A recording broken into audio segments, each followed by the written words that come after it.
When they say that the Arewa youth bought for Jonathan, where is the money now? Where are the Arewa youths? Understand that this is politics. And that is why we are coming into politics, because we don't want to do politics.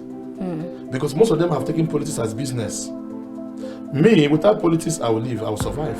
I will continue hustling. Most of them, that when they leave politics, in 2-3 years, they become broke. So most of them depend on politics to survive. So they will do everything possible to get that political power.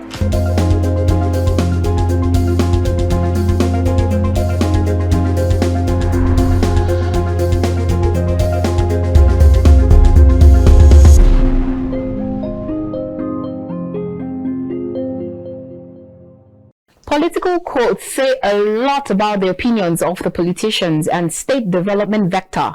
These sayings reflect the current issues of the country and give hope for future changes. So, ahead of the 2023 general elections, let's recall some of the most famous political quotations from some notable Nigerians. I will start this one from Chief Obafemi Awolowo, the first leader of the government business and minister of local government and finance, and first premier of the Western region under Nigeria's parliamentary system from 1952 to 1959. He was the official leader of the opposition party in the federal parliament to Balewa government from 1959 to 1963. He once said, "The influence which a nation exerts, the respect which it enjoys, and the prestige accorded to it on the world scene depend on two important factors: the size of its wealth and the caliber of its leadership." Strong one, you say. Now let's take our second quote, and this one is from Ifeanyi Enoch Onoha, a visionary leader and coach. He once said, "A nation is safer and progressive when the citizens own or are involved in healthy businesses that can aid them enjoy good livelihood without fear for tomorrow." Absolutely spot on. Our last quote is from Oyekunle Bamiboye, a serial entrepreneur and civil engineer. He once said, "Prayers don't build good infrastructures. They don't develop countries. They don't improve the poor healthcare system or the education system. God has placed man in charge of all." I absolutely agree with this one. Now let's see how all of this quotes relate to what we will be discussing today. Very warm greetings and welcome to The Conversation. We are reaching you from Captain's Television Studio here in the nation's capital, Abuja. Of course, I am Annabelle Oji.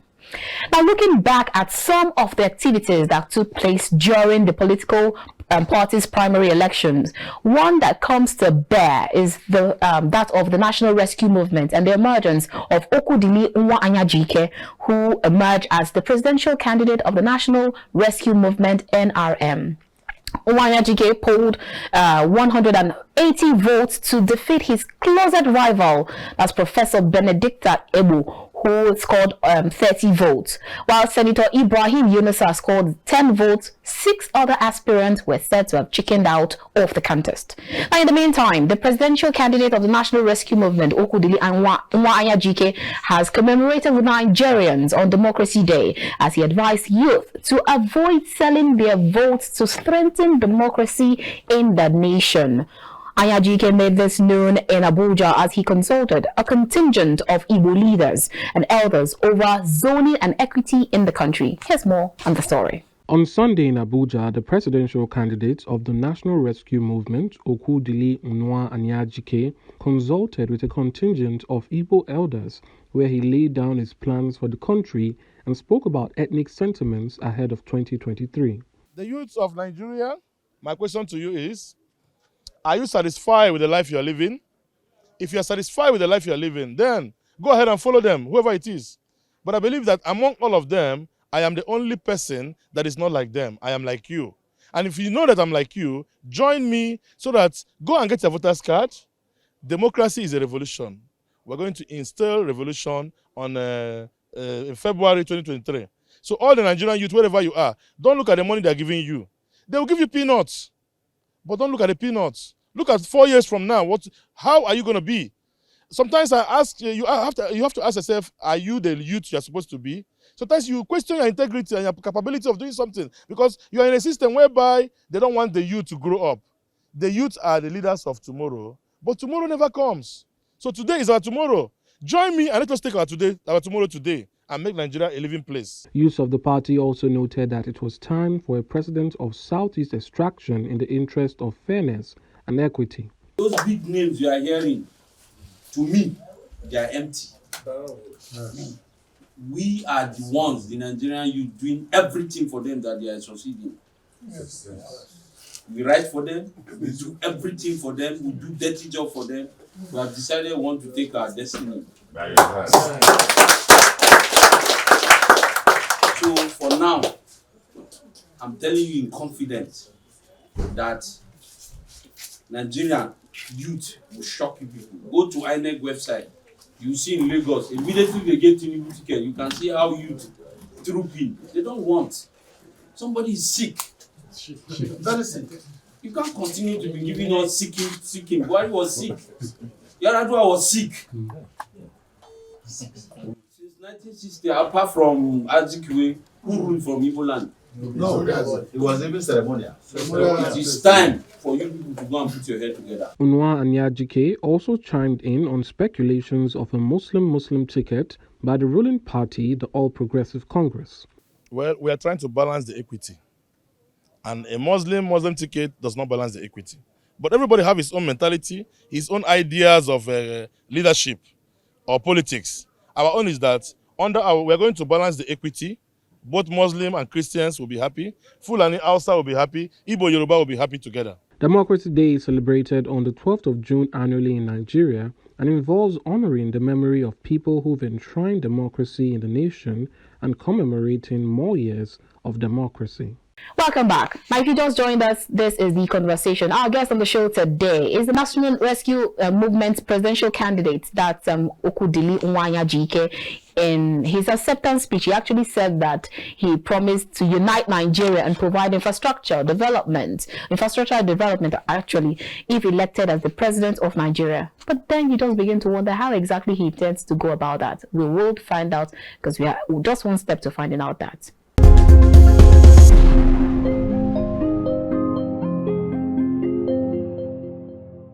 Welcome back. If you just joined us, this is The Conversation. We're reaching you from Kaftan's television studio here in the nation's capital, Abuja. If you just joined us, you're right on time for the interview. Our guest on the show today is Okwudili Nwa-Anyajike. He is the presidential candidate for the National Rescue Movement, and he will be talking to us on his manifesto, his political ambition, and how he intends to rescue Nigeria from all of this quagmire. Great to have you on the show. Thank you very much. You seem to have just heaved this very deep sigh of relief. Is that relief or? Well, when you use the word rescue, is a big word. Ah, okay. So you're talking about how we're going to rescue Nigeria? That's what your party is saying. Yeah, that's our party. Okay. And it's a big task, a big revolution. And a big movement. Okay. Somebody who is deep in the ocean. You don't just go and rescue him. You have to get a lot of marine apparatus to rescue him. So you do have all of that? I believe we do. Ah, you believe? Okay. Because I believe that the people want us to rescue them. And when somebody is in a pit, he has to lift his hand to be rescued. If you're in a pit and you just relax, nobody's going to rescue you. It will be difficult for us to come and find you and bring you out. But if you raise your hand up, the apparatus will reach you, maybe magnet you or capture you and bring you out. So the question is, does Nigerians want us to rescue them? That's the question. Okay. If they want us to rescue them, we are available. Ah, great. We'll talk about more on that during the course of the show. Now, let's start by getting up close and personal with you. Briefly tell us who Okwudili Nwa-Anyajike is, and tell us more about you, and exactly what the media does not know about you that we are yet to unravel. Like you said, my name's Mazi Okwudili Nwa-Anyajike. I'm from Ikeduru in Imo State, precisely a remote village called Owubinobi. Many people in Imo State don't know where Owubinobi is located. But Owubinobi is located at a border between Ikeduru, where we have borders with 3 local governments, or 2 local governments, sorry, Abombise and Ayazumbise. And we're the last people in Ikeduru before you reach Mbise. Oh, okay. And my village has been so devastated due to gully erosions, and we have been cut off from the rest of the states. For the past, I would say like 30 years, we have been managing on our own. Not until recently, like last year when I started to do some road renovations in the village and in the community. Okay. And my village is my local government is where the former presidential candidate Chief Emmanuel Iwanyanwu came from, but just that they are nearer to Owerri. I'm a businessman. I'm a gold dealer. I have companies in about 5 countries, precisely Mali, Liberia, Guinea, Sierra Leone, Burkina Faso. Also, I have a presence in Ghana where I do information technology. And I've been in gold business all my life. Gold? Yes. Okay. I do mining. I do dealership, exports. So that's where I make my money from. I have a little background, a common background like any other Nigerian. I don't come from the elite family, but my father was not a poor man actually. But he was also among the people that make decisions in our community. But we are not rich. So we came from a humble family of Catholic. I was supposed to be a priest, but I quit. What exactly did you quit for? God said I shouldn't be a priest. Interesting. Because if God wanted me to be a priest, I'll be a priest by now. Okay. So if I couldn't be a priest, that means God doesn't want me to be a priest. But did God say you should be a politician? I think God is leading me here. Ah, okay. If not because of God, I will not be here today. Okay. When APC hiked their price to 100 million, I gave up until something revived me. Why don't you look for a lesser party? And is that God? Yes. Okay. It's only God that can talk to you in your mind, unless you don't have the mind of listening. And I listen to that voice. I start to shop for parties that can accommodate my budget. And here I am today with National Rescue Movement. We became like family. They love me, I love them. And we are here today. Now, you talked about your party. Let's talk about your party, National Rescue Movement, NRM. To a lot of people, it doesn't ring a bell. Well, while to some they said that yes, aside the fact that the party actually got their certificate of registration, which was issued on Wednesday, 10th of January 2018 by the Independent National Electoral Commission (INEC), and then the national chairman is Honorable Ambassador Isaac Chidozie Ude, and then some people they only just know that the party logo is just one circle with a fly and then NRM. It's not a fly, a B. A B rather, with NRM written under it. So just educate us briefly on what about your party, because for some people you already know that most times when they get to the election day, when they get to the election time, the first thing they'll ask you, if they don't know the candidate, they'll just ask you, just give me that party that has umbrella or a B. They don't know anything about the party. Tell us about your party manifesto. Like you, just like you said, the party is not known because you have not been digging deep to know which party is meant to rescue Nigeria. NRM has been there as a structure, as a political structure, trying to balance the equity of Nigerian political system. Not until things start getting sore with PDP, with APC, that they decided to merge and form a political party. That was when it was officially registered by INEC in 2018. And they did well in 2018 because they got some seats in, I think, in Zamfara State.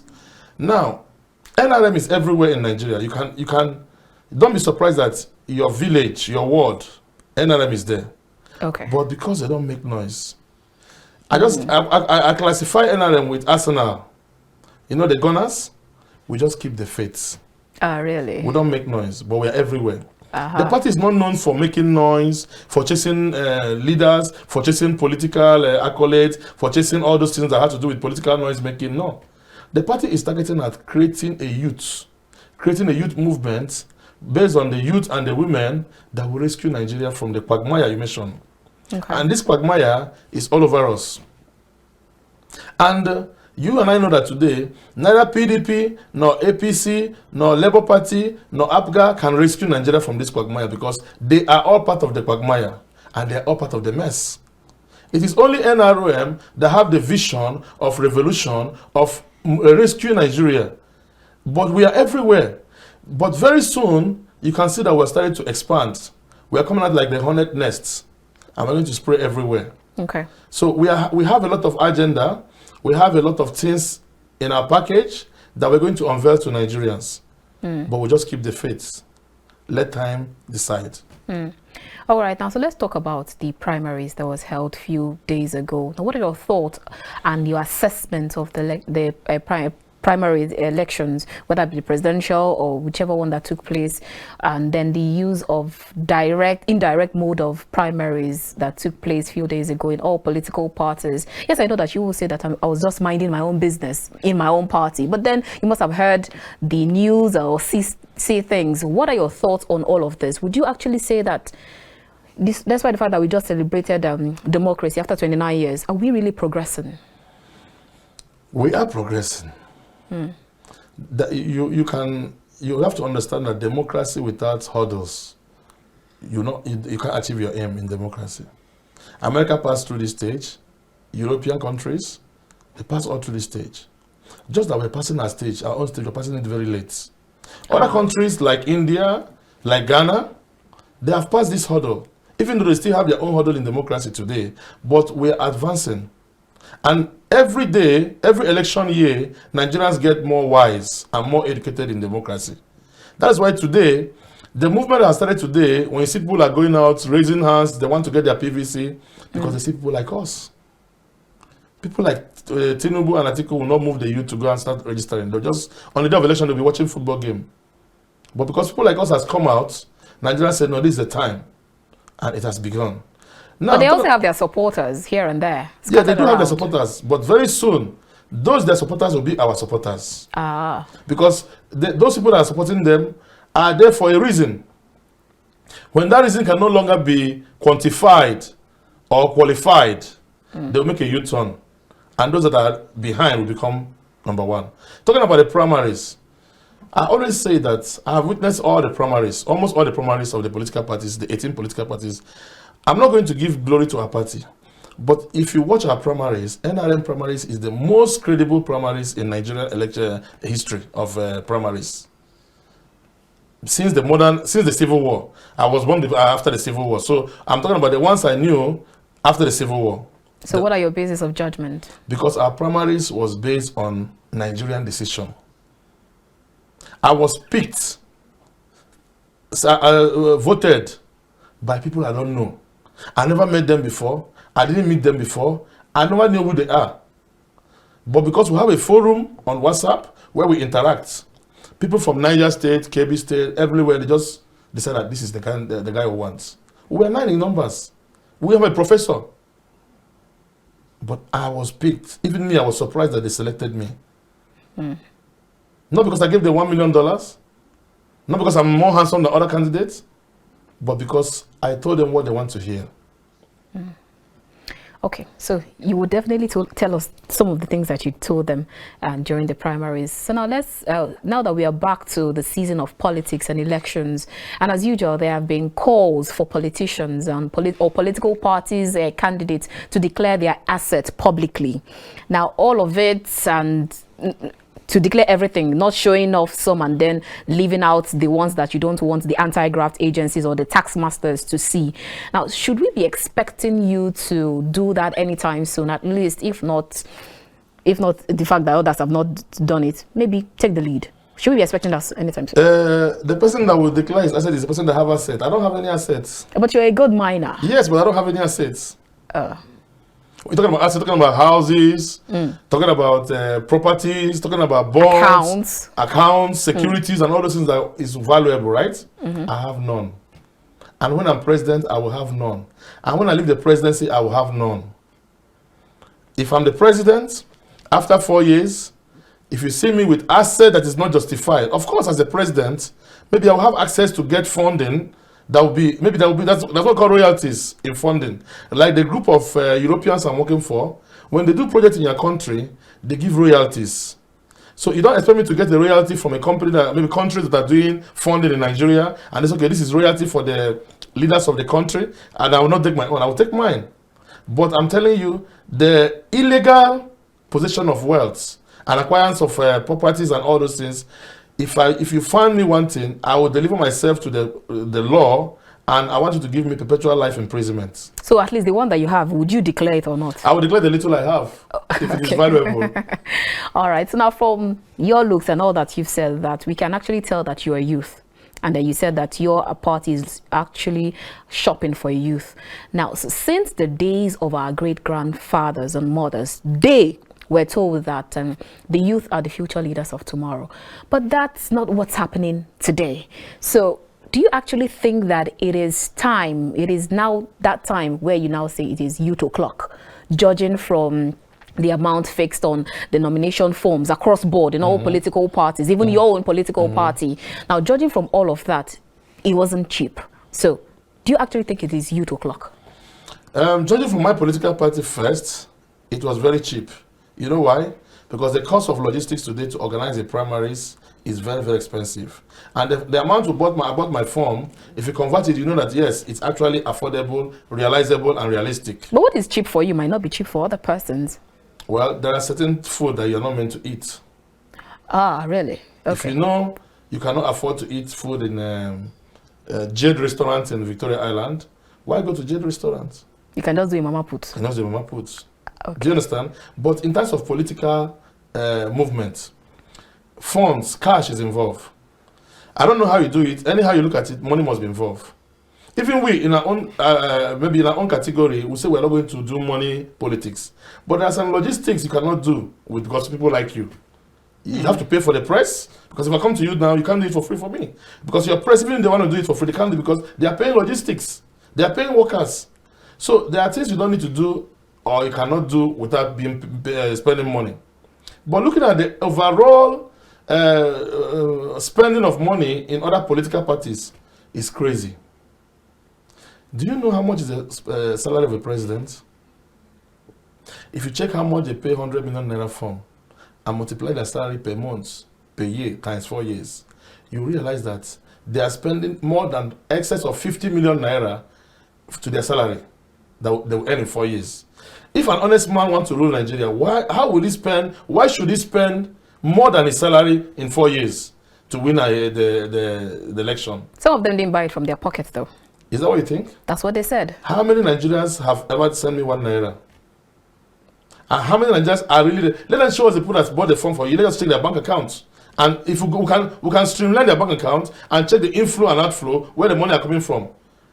Bet me, no Nigerian bought form of anybody. The Nigerians are hungry. Who will go and contribute money to buy form for somebody? Okay, when they say that the Arewa youth bought form for Jonathan, where is the money now? Where are the Arewa youths? Understand that this is politics. And that is why we are coming into politics, because we don't want to do politics. Because most of them have taken politics as business. Me, without politics, I will live, I will survive. I will continue hustling. Most of them, that when they leave politics, in 2-3 years, they'll become broke. So most of them depend on politics to survive. So they will do everything possible to get that political power, that political movement, that political strength and seats. So they continue to loot us and continue to lie to us.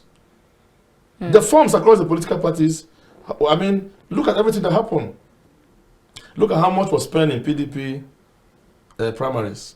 Look at how much was spent in APC primaries. But it's not my business. It's left for Nigerians to decide. So no money was spent during your primaries. There were no dollars of FX or Bitcoins running around in your own primaries. If anybody say he got 1 naira in an election, let him come and say it to you people. I told you people that voted for me, the delegate that voted for me, it was a coincidence. I was going to a garden to meet a friend of mine. And coincidentally, all the delegates from across the whole nation was there for NRM. And I was sitting with my friend. And they just came around me and said, Your Excellency, Your Excellency, Your Excellency. I was like, who are you? Who are you? They said, we are a delegate from all over the states. And the Niger State chairman said that I control 20 states in the north. And whether money or no money, we'll vote for you. We have chosen you. You are the candidate we want. I was surprised. The only money I spent was that I told them, after I have win, if I win, like you said, I'm going to win. The next day, come back to this place. That same day, come back here. We're going to celebrate from here. And unfortunately, they came. After I won, they came there. We drank, we ate, and that was all. All right, great. Now, you aspired to become the CEO of Nigeria at such a time when the country is going through a lot of challenges, quite a lot, a number of them. You talk about the education sector, which is in a mess. You talk about the economy, which is bleeding red, and then institutions are collapsing due to massive lootings here and there. And then you have corruption, you have unemployment, which is almost at a crescendo. And then insecurity is just another kettle of fish entirely. Fuel queues are still there, even though they said they've released thousands of liters of fuels, but then we're still seeing the queues even up until today in Abuja. And then if we have to be talking, we keep counting without remembering a lot of them. Now, we'll take all of these challenges one after the other, but now to understand how exactly you intend to solve all of these hydra-headed challenges. But before we delve right into all of that, first, I have two questions. I'd like you to take them in one breath. First is, how prepared are you for this race if and when you become the president of Nigeria? And that's one on the side. And then the second is, what exactly are you intending to achieve in your first 100 days in office? First of all, let me take the first question. When you look at the clusters of problems in Nigeria, if you analyze them, there's only one word for it. That if you take care of that particular area, other problems start solving themselves. Hunger, starvation. Okay. When you take care of hunger and starvation, people can now use their brain and think. Then you see that Nigerians are honest. They like dignity. They like generosity. The problem in Nigeria today is hunger and starvation. That hunger is in the Fulani family, Hausa family, Kanuri family, Nupe family, Igbo family, Yoruba family, Ijo is everywhere. And hunger does not know where it comes from. The person that is called hunger, he doesn't know whether you're Hausa or Igbo or Yoruba, it only strikes you and you are down. And when somebody is down with hunger, he can even cut his hand and eat it. Because it's better to have one hand than to die of hunger. Hunger is the first thing to be done. On your second question, within the first 100 days, I will not promise you anything. Because 100 days is not enough to achieve anything. Leave those politicians alone. They try to entice the people. 100 days is just 3 months. Unless one day, or maybe, unless Nigeria want me to, after the first 100 days, I'll be using Serene all over in Nigeria, moving around. No. 100 days is not enough for you to achieve anything visible, except maybe taking care of one building it in a hurry, and commissioning it and say you have achieved something in 100 days. No. I will not achieve anything that is visible in 100 days. But I promise Nigerians, between 6 months and 1 year, Nigeria will attain not less than 10,000 megawatts of electricity. That I guarantee. 10,000 megawatts of electricity. We're actually on 9 megawatts as of today. No, we are not. So that's the report that we're given. If we have 9,000 megawatts of electricity, we don't have power shortage in Nigeria. I mean, we are actually on 909 megawatts as of today, from 9,000 to 0 and now 9 megawatts. Now you're telling us that you're going to give us 10,000 megawatts. How so? Yes. Tell us, how do you intend to do that? I cannot leak my secret, other people copy it. Okay, we're in political season, but I'm giving you that the assurance that within the first 1 year, Nigeria will attain 10,000 megawatts of electricity, which is the first problem to be solved if you want to solve hunger and starvation problem. Many people today in Nigeria cannot do their businesses because they don't have electricity. They can't afford fuel or diesel. They can't maintain their generator. So most of them are closed down. Most of them are using manual to do their businesses. And because of that, production is low, profit is very low. God was not naive when he said, let there be lights amidst darkness and waters. There were a lot of fishes in the water, a lot of things to eat in the water, but God said, let there be lights. Because he wants to see what he's doing. If you're in darkness, you don't know where you're going to. You'll be staggering over there, all over. Do you understand? So when we create electricity, we'll give Nigerians the energy to move. When you have the energy to move, you start talking about creating avenues, employment. But then you have employment and everything, hunger and starvation start to diminish. Insecurity take care of itself. So hunger is the reason why someone from another state or another region, I don't want to call name, wants to kill his own brother in the same Nigeria in another region. Do you know how much he was paid for that? Somebody hates somebody somewhere. He wants to eliminate that person due to one thing or the other. Politics, business, hatred, or anything. He don't want to do it by himself. Somebody is hungry. Nna, can you do this? Of course, I'll do it for you now. Bam. They paid him. You have to go and do his job and deliver and eat his money. Two people have done business and somebody cheat on another person. Blah, blah, blah, blah, blah. It ends with something else. Hatred, envy, vengeance. All these things happen because of what? People are struggling to survive. Okay. It's called the choice of living, survival of the fittest. Now we're doing for a break, but before we go on that break, I'd like to ask you, if and when you are sworn in on May 29th, 2023, are you assuring Nigerians that you would start picking out your cabinet members, your ministers, and not give them years, months before you start picking up your ministers? Because even as a candidate, you should know the kind of people that you should use as your ministers or your cabinet members. Are you assuring Nigerians that at that time you will already have your hands on deck, ready to hit the road? Within the first 90 days in office, the ministry will be set up. The cabinet will be set up. All parastatals will be functioning. It will not be a celebration. Because what are we celebrating for? We're there to work, to serve. We have a lot of people, we have a lot of Nigerians who are ready to do viable works, who are ready to sacrifice their time, their talents, to make sure that Nigeria is better.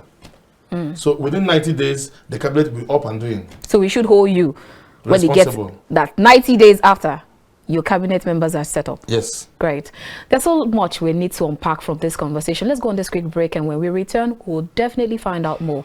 Don't move a muscle. We'll be right back.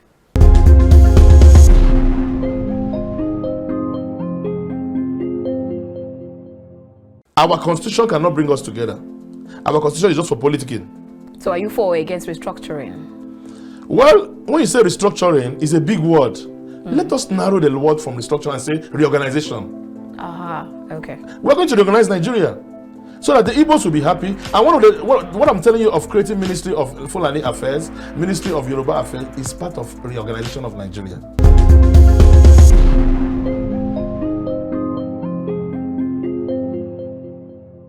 Welcome back. If you just joined us, this is The Conversation. We are reaching you live from Captain's Television Studio here in the nation's capital, Abuja. If you just joined us, you've missed quite a lot, but then you can still join in the conversation. Our guest of the show this morning is Mazi Okwudili Nwa-Anyajike. He is the presidential candidate for INRM, and we'll be talking about a lot of things. Before we went on that break, we said quite a lot of things. Now, let's talk about your personal manifesto. What Nigerians will or should hold you on to when the time comes. What exactly is in your manifesto? One of the biggest things in my manifesto, which is going to be the backbone of Nigerian advancement and survival under my regime, under my government, I will not say regime because I'm not a military man, is the citizen, the people. The people are going to be the government. The government are going to be the people. Under my administration, we're going to have Ministry of Igbo Affairs, Ministry of Yoruba Affairs, Ministry of Hausa Affairs, Ministry of Fulani Affairs. We're going to classify certain tribes and give them a direct ministry. Isn't that going to be creating more job for the boys or more ministries? More job for the boys, which means more employment. But it is necessary because we're living in a country of multi-tribe. And a Fulani man as a minister doesn't know the Igbo problem. Igbo man does not know the Fulani problem. I have traveled 78 countries. I have lived with Fulanis, with Hausas, with many tribes. I have lived in the swamp in Ijo land. I know how they behave. I know how they think. By the time you have ministries dedicated to these people, you get the problem solved. So what happens to their chairman, councillors? Those are political. We're talking about leaders that will come from their own tribe, that understand them, that can bring them together and speak to them in their language, not English language. In a language that they understand. Because if an Igbo man is talking, if I'm talking to an Igbo man, or an Igbo man is talking to me, he will use proverbs. Out of 3 lines, 2 lines will be proverb, 1 will be sentence. If I'm a true Igbo man, I will understand the proverb without him explaining to me. The Hausas have their own. Yorubas have their own. Fulanis have their own. Ijo have their own. Efik, Urobo, all those tribes. You should get the people together in cluster and let them understand that our duty to Nigeria today is to make Nigeria one. What do you want from these people? They'll tell us.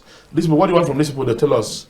We'll cohabit. Like I asked before, isn't that going to just make it like bring about a multiplicity of departments or ministries? Because some people say no. Already we have Minister of Nigeria Delta. The South is acclaiming for Ministry of Southeast Development, blah blah blah. They're not acclaiming for their own. These are what we should be what should have been done. But calling it Niger Delta, you mix up Ijo, Urobo, Ishekiri, Igbos all together. That is wrong. Oh, so you should have Ministry of Ijo, yes, Ministry of yes. Ibibio. Yeah, those small tribes that can cluster together, that have similarity in tradition and culture. What is killing us today is our culture and tradition. You cannot mix up an Igbo culture with a Yoruba culture or Yoruba culture with a Fulani culture. They will spark. They will separate each other automatically because it doesn't blend together. How much would that even bring about inclusivity? Because a lot of people have said that after we had one that brought about, is it Commission or Ministry of Happiness or Enjoyment? What happened? Those are political. We are going to the grassroots now. Okay. And under my government is going to go to the grassroots. The ministries are one of them. I'm going to have a project that I call Government People Investment Partnership. A system whereby the government is working directly with the citizen, with the individual. The government will give you money. Whatever business you want to do, the government will give you money. It's going to be regulated. The government will give you money. Whatever business you're going to do, the government will give you a benchmark of the net profit you should deliver every month. Where does the government intend to get this money? Because remember, we still have an increased debt profile. I have funding. What? We have funding arranged. What exactly is that funding about? Let me ask you directly. Who's bankrolling you? Now? Or now till then? Nobody's bankrolling me. So how do you expect to get the funding if we are looking at Nigeria's debt profile hitting over 4 trillion naira? We're not going to borrow money to do any of my projects. Nigeria will not go to borrow money to do any of my projects. My project will come with funding. Be it electricity, education, security, everything. Let's talk about some of the things that you might inherit when you come into office. That's the debt profile. How do you intend to solve Nigeria's debt profile? Do you intend to resuscitate them? Or how exactly do you intend to solve everybody that owes must pay its debt. Of course, we're going to inherit a huge debt. But we're going to seek for those countries that we are owing money, the World Bank, IMF, other countries that we are owing money, like Chinese government. We're going to seek to work with them and service our debt so that it will not affect our economy. Then we're going to bring in programs that is humanitarian and grants that will help us to build our economy, while also at the same time servicing our debt gradually. We can't pay off the debt in 1 year or in 2 years. Because these debts have been accumulated and they have interest going up every year. We have to find a way to reach an agreement with them and restructure the debts and start paying the debts based on the income we're going to be getting. That's why I told you that under the GoPIP system, Nigeria is not going to borrow money, but rather the GoPIP system will generate revenue to service the debts. Okay. Now you've talked about, you said there's hunger in the land. We agree to that because we see the numbers that are being reeled out monthly, but it doesn't correspond with what we have in the market. The streets are not smiling. The market is not smiling. Now before we started the program, we actually played a report where you commemorated with Nigerians on Democracy Day as you advised the youth to avoid selling their votes and to strengthen democracy in the country.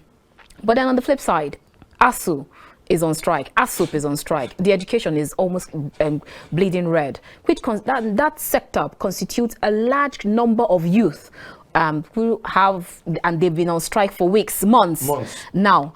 And then you have still that over 30%, 33% unemployment rate, which is still even surging, and the youth unemployment is still at a burgeoning stage. Then you still have like I said before, the streets are not smiling regardless of whatever numbers that they reel out monthly. The market is not corresponding with that detail. Now, so how then do you persuade the youth that who is already at the receiving end, he or she have no resources at hand, either to feed or whatever, because you talked about hunger. Yeah. And then how do you actually persuade such a youth that with all of this quagmire you're going to, you should not buy vote, don't sell your vote? With all of this, not to even feel disaffected during the elections, especially when some politicians will throw mouth-watering offers at them. How do you talk to their hearts, their conscience, that they should not do this? Because politicians will do that. We've seen it coming year in, year out. The question I have for Nigerian youth, I always ask that question, is those that were active in last election in 2019, they should check how much they got during that election time and how that money has sufficed them till today, if it is worth doing the same thing again. You cannot do the same thing different way, and expect to get the same different results. No. If we are going from here to Gwagwalada, anyhow you pass, you go to Gwagwalada, you reach Gwagwalada. If you pass through the back door, this east or west, you must reach Gwagwalada. But if you are going to Lokoja, or if you're going to Suleja, there are some roads you pass, you don't need to pass Gwagwalada. What I'm telling Nigerian youth is that we want a good economy, that all of them will be happy, good educational system, affordable feeding condition for them, and a good government. Those people that they have been collecting their money from, have they given them that good government for the past 20-something years? No. Why sell your vote? 10,000 naira, 5,000 naira, divided by 365 days, or multiply 365 days times 4, and divide it with the amount you are getting, and see if that money can do you any good. My message to Nigerian youth today is that if you are not satisfied 4 years ago, and you want to do the same thing again and expect to get satisfied, you will never get satisfied. So the best thing is a little bit of sacrifice now for a better tomorrow. And that sacrifice means don't sell your votes. Resist hunger. You will not die of hunger.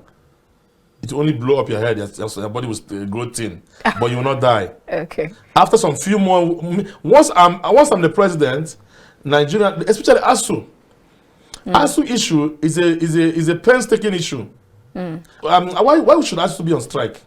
But that has been an issue for decades, why should centuries even. So we're going to take care of ASU problem. How, sir? Once and forever.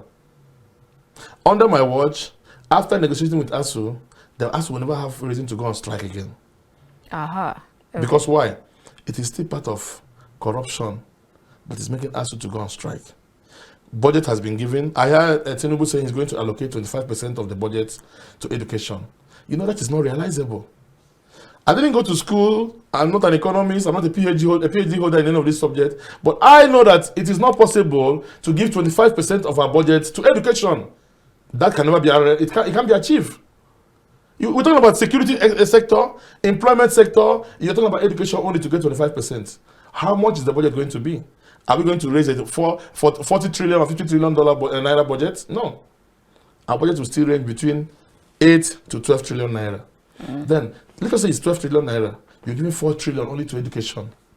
Then we don't have any system of security. There won't be any employment. There won't be electricity. Agriculture will not strive. Be realistic. Be realistic. Under our watch, we're not going to give you 25% budgetary allocation for education. No. Education is not only about ASU. We have the primary education, we have the tertiary education, the secondary education, we have the how do you call it? Even the vocational education. Do you understand? No? These are part of education. But under our system, we are going to incorporate apprenticeship system of education as part of education. Ah, that's the Igbo apprenticeship It's not only the Igbo, it's everywhere in Nigeria. Oh, okay. Even the Fulani man who is the herdsman, he has 2 or 3 people that is following his cattle up and down. This is education. We are going to incorporate them into educational system. That's the nomadic education? Yes. Oh, great. They are all part of education. So when you have all this incorporated together under education, you realize that most people are not supposed to be in university today. They are wasting their time there. Most of them are they should be learning something else. Which is because why many people want to go to school, university, and get a certificate? Because of when you present a certificate anywhere, oh, I'm a graduate. But let the nomad be a graduate. Let the mechanic apprentice be a graduate. Let the food seller, the apprentice of a food seller, etc., be a graduate. Let the tailor be a graduate. Let them have the same qualification with somebody that attended school and have his BSc or masters based on what you can produce. based on what you can achieve. We shouldn't have that four corners of the education school wall as the only education system we have. All right. All right, and let's go back to electricity because you still mentioned it. Let's talk about electricity. A lot of people actually believe that Nigeria's electricity challenges got to that burgeoning stage after the privatization in November 2013. But then you just begin to wonder why exactly for decades Nigerians keep paying so much, but they get so little for electricity. And now you have businesses, they have to even generate their own electricity, the SMEs and MSMEs. A few days ago, we're hovering around a paltry 2,000 megawatts, but now it's from 3,000, it went to 2,000, and then, like I said, it went to 0 and now 9 megawatts. So what solution, we want to know what solution you're bringing to the table in that regard. Under our watch, we're going to call what we call local government electricity generation. The whole 704 local governments in Nigeria will be generating electricity. And most of them will generate the electricity they are going to consume by themselves. Oh, local government, not states. Not states, local government. Okay. Because we have 704 local governments in Nigeria. Imagine each local government producing about 10 megawatts of electricity. Maybe some local governments will use only 2 megawatts. The rest, they send it to the national grid. They sell it. The revenue they will generate there will be for the local government IGR. The employment they will create there will be for the locals, except the experts and technicians that will come to work in the local government electricity system, generation system. Do you understand now? We're going to have a hybrid of solar, wind, and some part of hydro. The biggest problem in Nigeria electricity today is not production, it's distribution and transmission. And for that reason, under our government, we're going to rewire Nigeria. Starting from Abuja, Kano, Lagos, the big cities, them will start to rewire Nigeria, all conduits. We are going to eliminate electricity pole and cable, which is one of the biggest costs of distribution of electricity today in Nigeria. Don't be surprised that Nigeria today, the maximum production of so far is almost 7,000 megawatts. But to distribute it, the systems are down. We're using a system that was built in 1958, 1956. Those poles, most of them are all worn out. They keep falling. Thunderstorm, lightning, trailers, beds, everything, trees. You can't distribute. So we're going to take care of that problem so that the little we're going to generate, Nigerians can benefit from it. And when we have a hybrid of wind and windmill and electricity, and solar generating electricity, the costs become low, very affordable. You can see a household under our watch that will pay not more than 2,000 naira per month for electricity. Because without electricity, business will not strive. And with our system of electricity, every local government, some local governments in the north where we have a lot of wind, will generate excess of what they're going to use. They will generate send to the national grid. The national grid now has been rehabilitated and is conduit. It can be able to distribute it to the industrial areas and to local government that doesn't have much production. All right. All right, now, so now, just recently, the National Assembly acceded to President Muhammadu Buhari's request for adjustment to the 2022 fiscal framework, and they approved a revised budget of 17 trillion naira for this fiscal year with a provision of 4 trillion naira for petrol subsidy. Now, and the IMF have actually predicted that fuel subsidy will actually get to 6 trillion naira if care is not taken. So how do you intend to solve the outrageous fuel subsidy? First of all, why do we have to pay subsidies for fuel products? That's a big question. Where is the money going to? If the subsidy money are actually being used, we shouldn't have problem of fuel supply today. But because the money are not being used to what they are meant for, just like a normal Nigerian system. Do you know Nigeria is the most organized country on the planet? Only on papers. When budget is being allocated, you see different ministries and different parastatals start coming out to collect their money.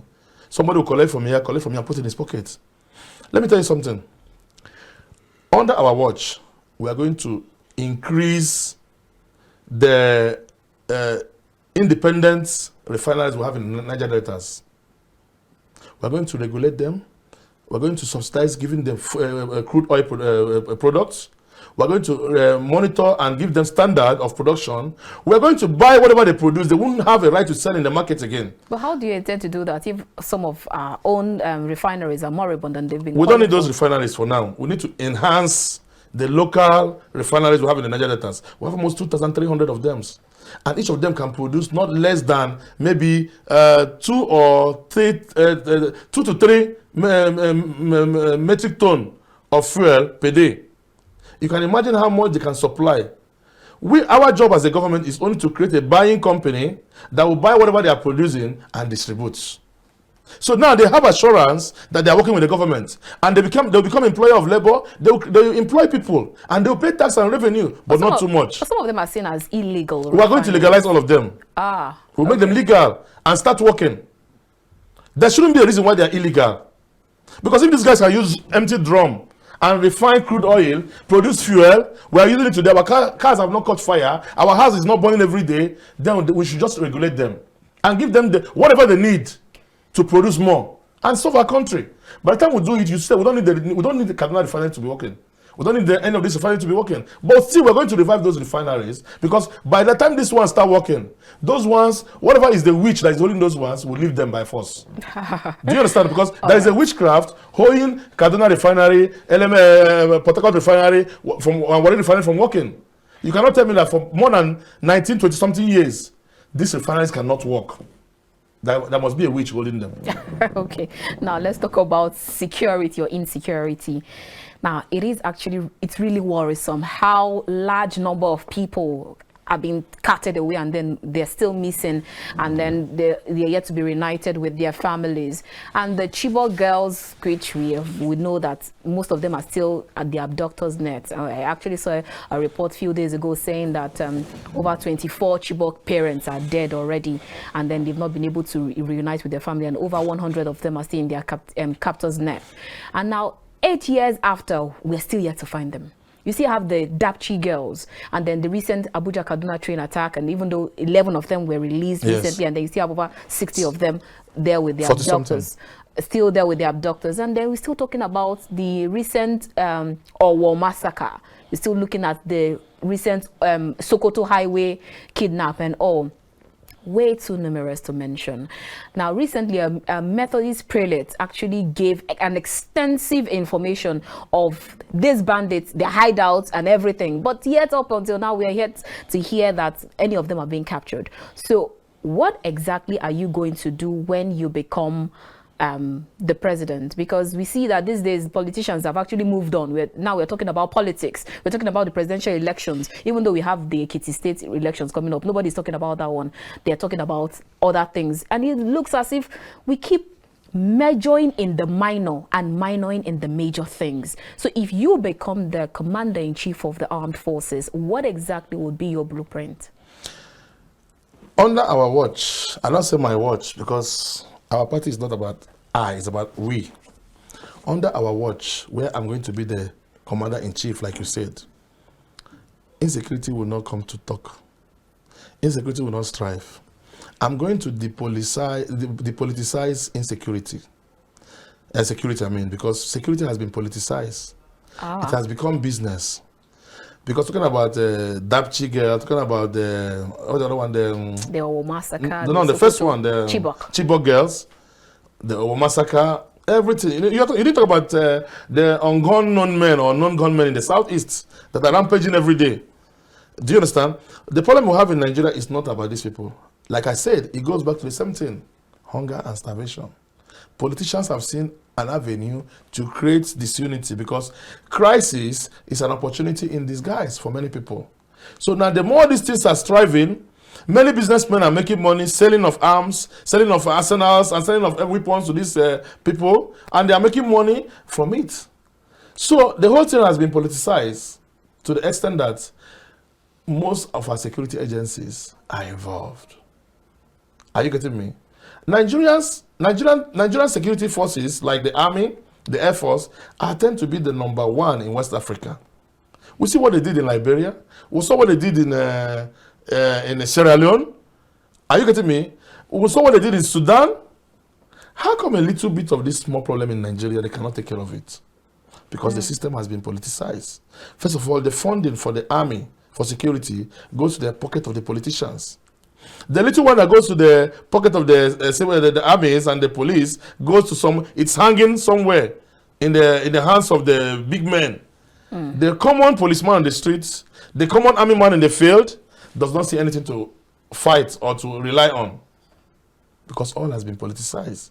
Okay. And the little people that the bandits, the hoodlums now are getting more booger. They're becoming more booger every day because nobody's challenging them. If they get a challenge, 1 week, 2 weeks, they'll disappear. Because the lion is scared. That's why he always walk in the night. The criminals are scared. That's why they always operate at their own time. They use the solitude and the weakness of Nigerian police, Nigerian army to operate. But when Nigerian army stand up, really, with their national enthusiasm, do you understand, and face these people, they will run away. Our time is fast spent, but very quickly, let's touch on the fact that you said that you would unify Nigerians. So with all of these calls for secession, different people calling for different things, let's start from the Southeast, for instance, where you have the IPOB sit-at-home order, and then you have calls for people asking that they should release their leader, Nnamdi Kanu, or give him a fair trial. Now, how do you intend to resolve that case if, for instance, it remains and then you inherit it? How do you intend to bring people together and then bring back that mantra of one Nigeria, and not when you have this one's calling for this nation, the other one is calling for the other nation and all? How do you intend to bring back one Nigeria? When people are united with one voice and have the same equity and fairness, and they are enjoying the same largesse that come from the state or from the nation, nobody will be talking about leaving Nigeria, because you cannot leave a country like Nigeria. Where are you going to? Imagine we have the Igbos clustered in a small place in the southeast. They will not be happy. The Yorubas clustered in a small place in the southwest. They will not be happy. What we need in Nigeria is to balance the equity. If I should inherit Nnamdi Kanu's case, of course, there's a judicial system. The only thing I have to do is just to make sure that the judiciary do their work and do it very fast. If he's going to be released, let him be released. If he's bailable, let him be given bail. If his offense is not bailable, if it's a criminal offense, let the law take its course. But I believe that as an Igbo man from the southeast, when my people knows that I'm running for the president and I have the potential to be the Nigerian president, most of them will support me. And because they're supporting me not because they want to leave Nigeria, they're supporting me because they want somebody to go and stand for them and bring this country together. That's the reason why I told you I'm going to create ministry for these tribal and ethnic groups. Okay. Because it is only the tribal and ethnic groups that will bring Nigeria together. Our constitution cannot bring us together. Our constitution is just for politicking. So are you for or against restructuring? Well, when you say restructuring, it's a big word. Let us narrow the word from restructuring and say reorganization. Okay. We're going to reorganize Nigeria so that the Igbos will be happy. And what I'm telling you of creating Ministry of Fulani Affairs, Ministry of Yoruba Affairs, is part of reorganization of Nigeria. Okay. Very quickly now, let's talk on the economy. You are actually an actor in the business world and the economy. Now, let's talk about the economy. We have the SMEs, the MSMEs, which we know that they produce a large sum in terms of the GDP or the revenues that they generate. I saw a particular report where you said you are going to create 12 million jobs for Nigerians in just 2 years. Yes. Explain to us, how so do you intend to do that? Are you intending to build industries around, or how exactly? Job doesn't mean that you should work as an industrialist or work in an industry. Now, let me ask you a question. If I give you 5 million naira now to start a business, and I tell you my condition is that you only employ 2 people to work with you. You must employ 2 people and pay them the normal minimum wage and maybe at that time. Won't you accept that money? Of course you accept the money, because you can actually employ 2 people. Now, by the time we have Nigerian government under the GoPIP initiative, Nigerian government will invest in 4 million businesses in Nigeria, and each of these businesses will be mandated to employ 2 people. That's 12 million people job created within 2 years. Okay. And it can be done. Without us spending much money, it can be done easily. Because those businesses are going to pay their taxes, generate revenue that will also go back to the system, increasing the IGR. All right, we have so much to discuss, but then our time is fast spent. Now, in less than 1 minute, tell to that Nigerian, to everyone who is watching you right now, just give them one reason why they should vote for you. I am Nigerians over there. I am telling you this, and I'm calling upon it again. Are you satisfied with the life you're living? If you're not satisfied with the life you're living, join me. I am new, I am fresh. I don't have any political stain. I don't say I'm innocent. I don't have any political stain with me. I have never held any political position. And I have never embezzled any money anywhere. And I know how to build a company. I know how to build a people. And I know how to do things right. This is time for us to take it to the hand because the youth are the leaders of tomorrow. But remember that tomorrow will never come. Today is our tomorrow. Let us take our tomorrow today and make this country great, because what these people have not done for the past 30 years, we can do it in 1 year. We are all digitalized. We have our own vibes. We are on the streets. We know what it takes to be a car owner. We know what it takes to be a house owner. We know what it takes to build a small business from scratch to something. So Nigerians, please look at NRM, look at Mazi, and look at the B. Thank you. Thank you so much for your time with us. What a fine way to anchor this program. It's been a wonderful time talking to you. Thank you very much. Okwudili. It's been a wonderful time talking to you. Thank you very much. And we do wish you all the best. Thank you very much. All right, viewers, that's our show for today. Thank you so much for listening. I'm sure you must have been rightly educated, entertained, and informed. We have been chatting with Okwudili Nwa-Anyajike. He is the presidential candidate for NRM, that's the National Rescue Movement.